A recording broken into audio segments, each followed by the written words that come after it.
What's up YouTube, I'm Mike, and today I am back with a finally upbeat video regarding the MENT, my current cycle, and my channel. I'm going to answer a couple of questions or respond to some things that some people have been saying in the comments about my general demeanor on this channel lately.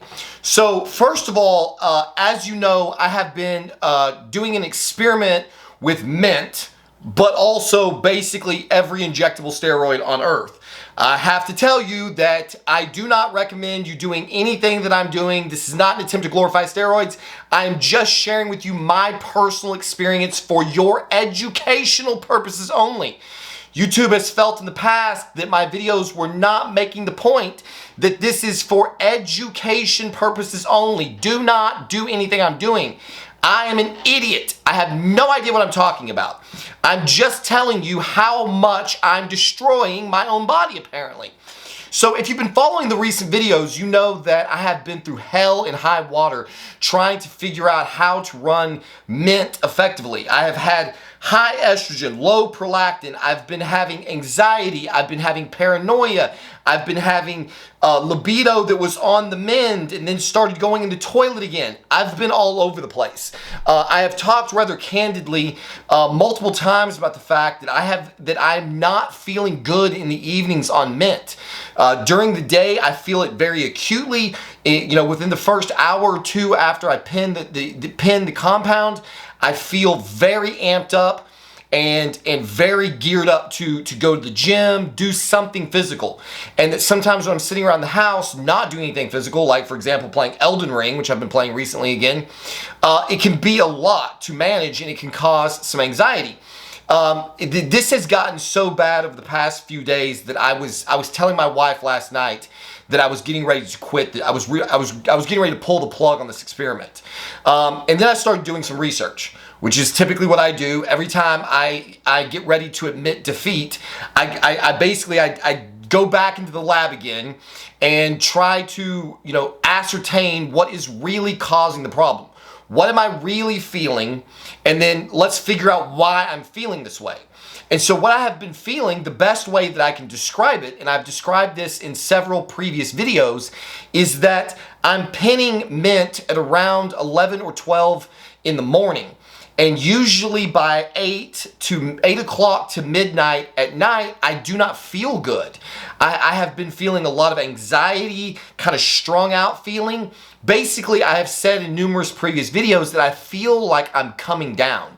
It feels very similar to the way you feel if you take, an Adderall or MDMA or something to come up and the peak, feel amazing, but the second that the drug, tops out in your system and starts to come down the other side, that's when, for me, I start feeling very uncomfortable. This is what can make addictive drugs so addictive. You don't want to feel the come down. So for example, in the past, when my wife and I have used MDMA therapeutically in attempts to have a better communication experience in our marriage, I have a hard time controlling it. The come up lasts a couple, 2, maybe 3 hours tops.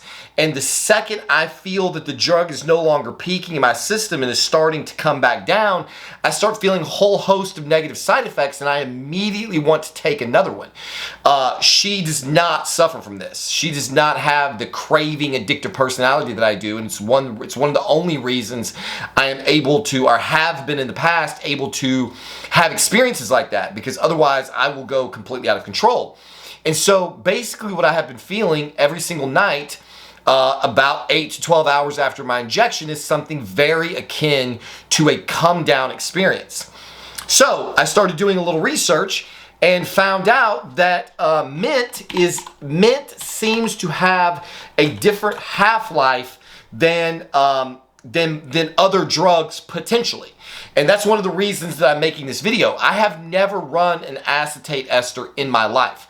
I have always only run long esters because I did not want to have the peaks and troughs that you can get from short-acting esters. I have every piece of research that I've ever done said that you really need to pin, for example, Tren Ace every single day.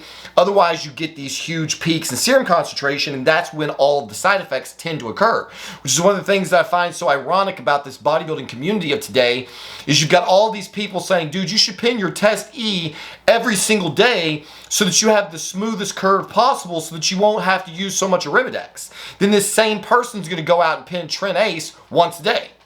Totally fucking idiotic. Tren Ace peaks and is coming massively down within a 24-hour period. So if you're going to pin test E every single day, then you should probably be pinning Tren Ace every 6 hours to achieve a similar hormone profile. So I found a couple of research studies that talked about the half-life of MENT, and they discovered that it is effectively 8 to 12 hours. That this one right up here says, unlike other, let's see if I can get to the Trent dosage, sensitivity, where'd it go? Excuse me, 1 second, I should have this prepared. Here we go. A steroid half-life refers to the time taken by the body to absorb the drug and eliminate approximately half of the amount taken. Trestolone acetate half-life is ranging from 8 to 12 hours. As a result, one can take the drug in small doses throughout the day, which ensures that it is consistently present in the blood. These dosages may be taken in 2 to 3 intervals in a day. As a result, varying concentrations of the drug in the blood, it is essential that the user can calculate the half-life of the drug. This will assist the user in taking the drug in timely doses. Either that sentence wasn't written well or I didn't read it well. And it gives the example. For instance, if one decides to take 50 milligrams per day in a cycle of 4 weeks, and under the assumption that the drug has a half-life of 8 hours, the concentration variations in the blood may be as follows. In this dosage, one may take the drug in 8-hour intervals of 25 milligrams each. If the dosage starts at 6 a.m., the concentration will be 12.5 milligrams after 8 hours. When the second dose is taken, the second dosage contains 25 milligrams, which will raise the concentration to 37.5 milligrams. It goes on to explain the half-life. The point is, I'm not trying to bore you with all this bullshit. The point is that apparently the half-life of MENT Ace is shorter than other half-lives. I have looked, there's another article here where they talk about this, the pharmacokinetics of 7-alpha-methyl-19 nortestosterone. It says the average terminal half-life and the metabolic clearance rate were calculated to be 40 minutes and 2,360 liters per day, respectively. The results of the pharmacokinetic study show that in both men and monkeys, the MCR of MENT is much faster than the values reported for testosterone. So it seems that MENT clears the system faster than potentially other acetate esters. The reason being, according to this study, is that the faster MCR can be attributed in part to the finding that, in contrast to testosterone, MENT showed no binding to sex hormone binding globulin. So MENT does not bind at all to SHBG. And because of that, apparently according to the data that I have uncovered, it causes it to have a much shorter half-life than you might predict out of another ACE ester. I will not be able to test this until I get another ACE ester to test. I was supposed to have Tren Ace quite a while ago. It has not arrived. So what I set out to do today was to test the hypothesis that, 1, I am in fact experiencing a come down effect, and 2, that the drug apparently has an 8 to 12 hour half-life. So what I did was I took my dose, I broke it in half, and I pinned one dose at about 12 o'clock this morning, and then I pinned the other dose at about 8 o'clock p.m. tonight. Honestly, I feel like I could have pinned it a bit earlier. I was starting to feel unwell at about 6:30 in the evening, and I decided to ride it out through dinner until 8 o'clock, and I pinned the second dose. When I pinned the second dose, within approximately an hour, I was feeling on fire again. One of the things that I've been complaining to my buddy Kavalser about is that in the beginning of the MENT cycle, I was super amped up and I was super ready to go to the gym, and my workouts were savage. For the last week, I have not even wanted to go to the gym. I've had very little interest in going to the gym. Late in the evening, I have not been feeling good at all. Tonight, after pinning the MENT approximately an hour to an hour and 20 minutes before I was set to go to the gym, by the time it was gym time, I was pumped as fuck to go to the gym. I had one of the best workouts that I've had in the last week, and I think the reason for this is because when I started the MENT, my wife and I had started lifting at a new gym that has fucked up hours on the weekends, and so the gym closes at 7 o'clock. So we were going to the gym in the middle of the day around 2 or 3 o'clock in the afternoon. I was pinning the MENT at 12 a.m., and then going to the gym at 2 to 3 p.m., which was right in the sweet spot of the come up of this particular ester. And then when the weekend passed and we started going to the gym later in the evenings because it stays open until midnight, Monday through Thursday, then I was at the end. The MENT was coming out of my system and I didn't have a desire to go. My workouts were not fucking inspired. I was not feeling terribly good in general. I was just feeling kind of cracked out. Today has been an exponential improvement over every day that I've had for the past week or so. So it seems, now obviously this is one day, I'm just trying to be transparent and give you my experience. This is my experience we're talking about here. YouTube, my experience with this drug after one day of changing the dosing protocol is that it is a night and fucking day difference. So, if this continues over the next few days, then I will have definitively been able to show that the half-life of MENT is considerably shorter than likely any other ACE ester, probably due to the fact that it does not bind to SHBG and it is going to take a different dosing protocol in order to get the maximum effect from the drug and basically not feel like dog shit all day. Due to this, it may also affect the way the drug is being aromatized. One of the things that you guys are always trying to tell me is that if I'd stop pinning testosterone twice a week and getting these 2 spikes, if I would go to daily dosage, that I would get less aromatase activity. Well, the same would hold true for pinning the MENT twice a day. I'm getting a flatter curve, less aromatase, gives me less 7-alpha-methyl estradiol to fight with. And that's the other thing that obviously has been a major contributing factor to the misery in this cycle is I cannot find a good way to dial in my estrogen. Because of all of the estrogen problems that I've been having and because of some D-gain issues I've had over the last couple of days, I went just this afternoon and got another comprehensive metabolic panel, sensitive E2 test, and prolactin test. I have been feeling yet again the symptoms, well, they've been all over the place. I thought it was low. Then today I started crying at a Sugarland song in the fucking car on the way back from donating blood. Came literally walking through the door, sobbing tears into the arms of my wife over a Sugarland song that I heard on the way home from the gym. I mean, from the blood donation. So that is clearly a sign of high estrogen. What is really interesting is that when I went and got my blood tested before, when I was convinced that my estrogen was low, when I was convinced that it was low, I was convinced that it was low because I had no water retention, I had broke D-game, and I had no excessive emotionality. Today, I have broke D-game, kind of, excessive emotionality, and I feel that my face is slightly, I've been more bloated, and I have edema on the tops of my feet that my wife was looking at last night in the bathroom. So right now, I definitively have some signs of high estrogen.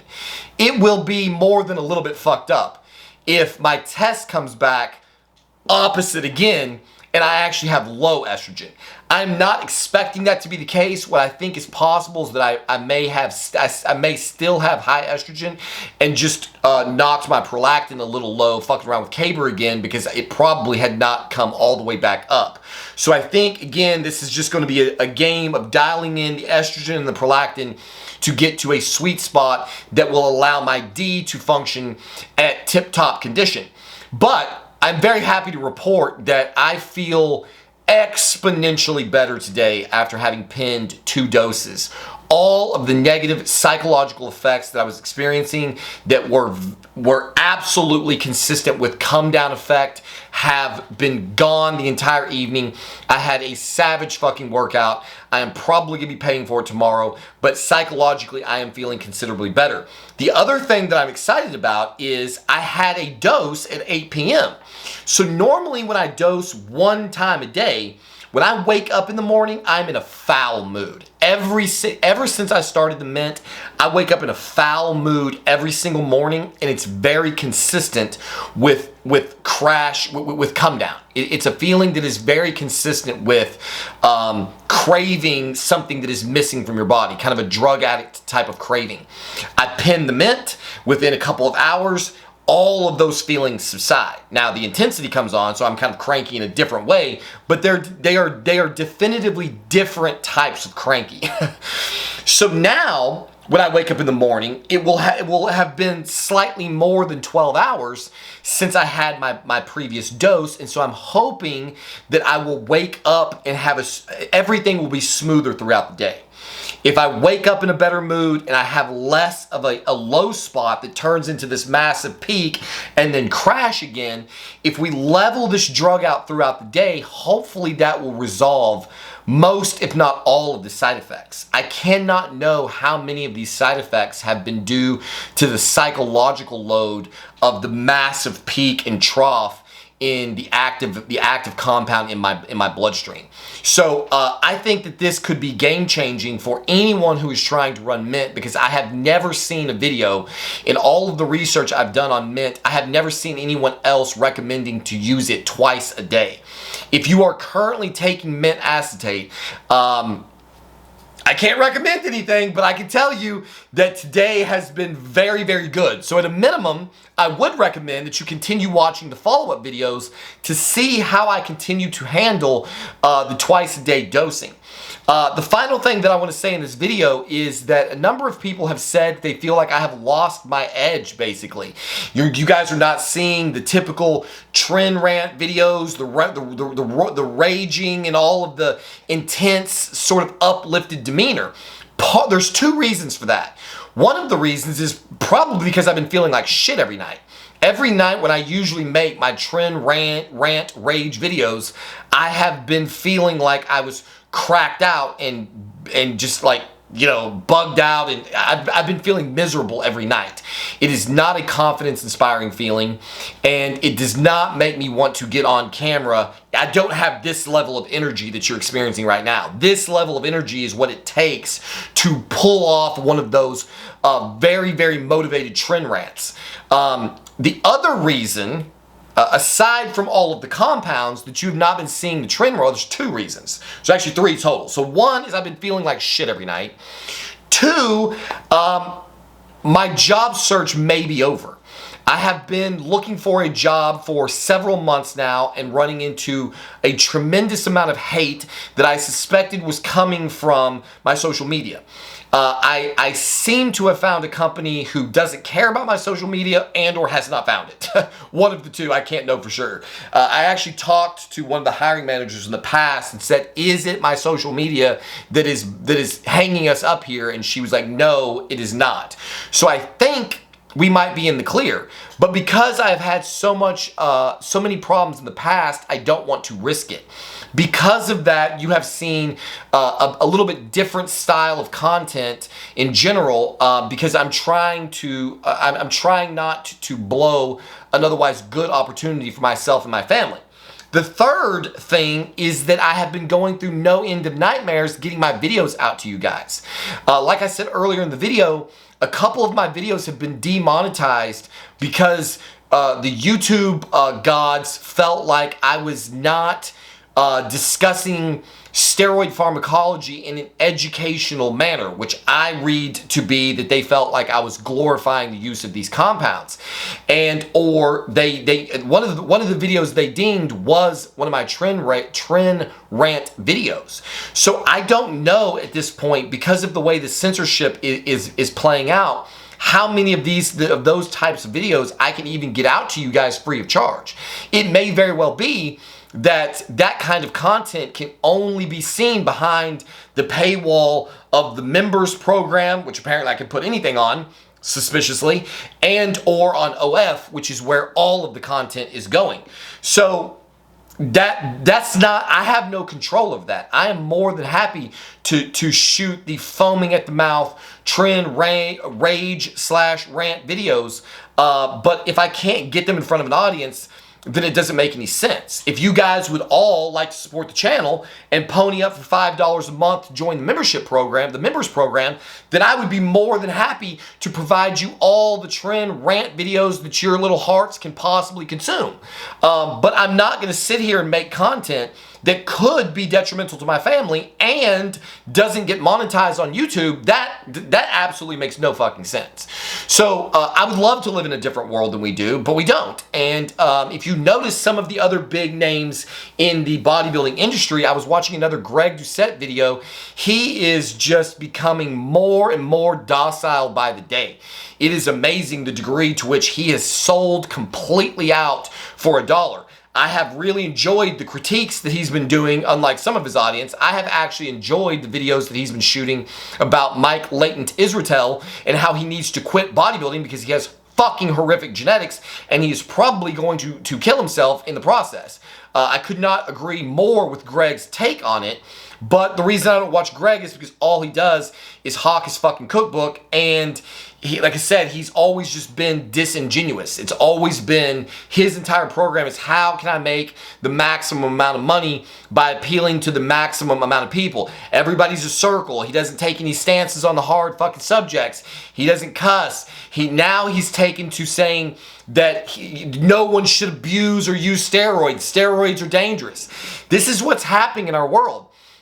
Content like mine may not last much longer. Any truth that you tell that is not consistent with the party line is getting punished and demonized and demonetized.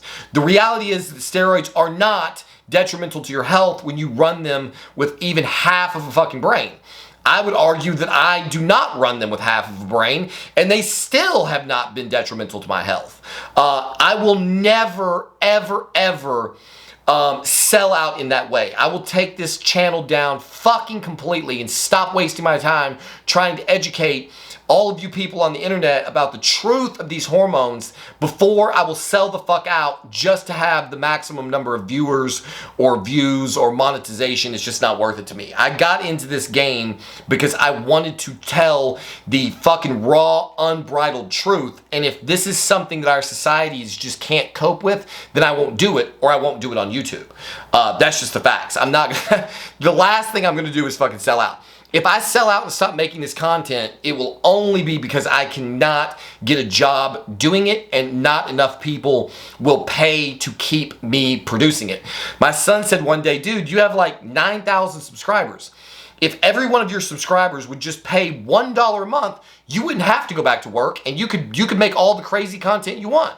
And he's right. If you guys really want to see all of this content and not have to worry about the monetization program, then cool. All 9,000 of you pony up for $5 for the member program, and I will give you all of the raw, uncensored, unfucking hinged, foaming at the mouth content you can possibly fucking consume, and be happy to do it. But at the end of the day, I gotta feed my family. So if people don't want to support me in a financial way that allows me to bypass the YouTube algorithm, then the only choice I have is to go back, beat the streets up, go back to selling in a real job, and that will definitely change the kind of content that I am able to produce. If you look back historically in my history, you will find a video. I can't remember what it's titled. I'll probably link it at the end of this video. There was a video I shot the day that I quit my previous job, the day that I semi-retired from my previous job. I shot a video saying, I can finally be raw and uncensored. I can finally say all the things that I've been wanting to say on this channel and couldn't say because I was afraid it would cost me my job. Everything that you have grown to love about this channel very possibly might be going away. I can't know until I actually get on the ground in this new job, assuming that everything goes through. They have extended me an offer. I have accepted it. There is a process to go through, an onboarding process. Should I get in the doors and find out that they absolutely do not care about anything that I'm saying on YouTube, then the party will fucking continue.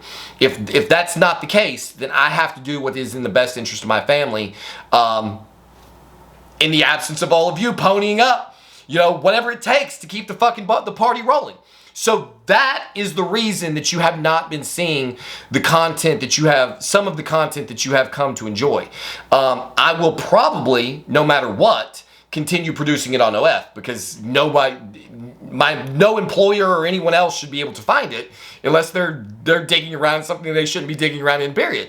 So there may be a pathway to this for this to continue, but I'm not going to do it for 4 or 5 fucking people. So that's it. That's the answer. That's the reason. That's what's going on today. As you can see, probably a totally different volume of energy and attitude than basically every video that I have made for the past 3 or 4 days. I just feel light years better than I have felt for a while. So hopefully this will continue. I'm going to continue running the Mint for the time being, dosing it twice a day. After tonight, I want to go up on the dose tomorrow. I'm not, because I don't need another come up to have to wade through what is real and what isn't.